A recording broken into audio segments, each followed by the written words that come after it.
په جنت کې زښته زیات داسې خوشبخته انسانان شته دي چې هم سهار او هم ماښام به د الله سبحانه وتعالی دیدار کړي. دا به څومره خوشبخته انسانان وي. سبحان الله. الله تعالی دې موږ او تاسو ټولو ته د الله تعالی دیدار په جنت کې را نصیب کړي. تاسو داسې فکر وکړئ چې کله خپل مور او پلار سړی وروسته د ډېر وخت نه وګوري څومره زیات ورته خوشحاله شي، یعنې ډېر وخت وروسته لیدلی وي.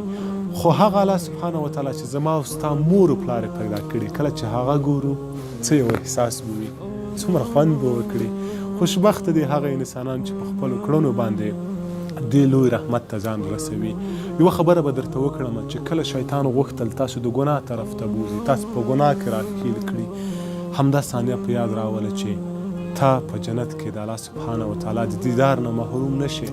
باور وکړئ د دنیا ټول خوندونه په دې باندې نه ارزي چې ته د الله سبحانه وتعالی ونه ګورې.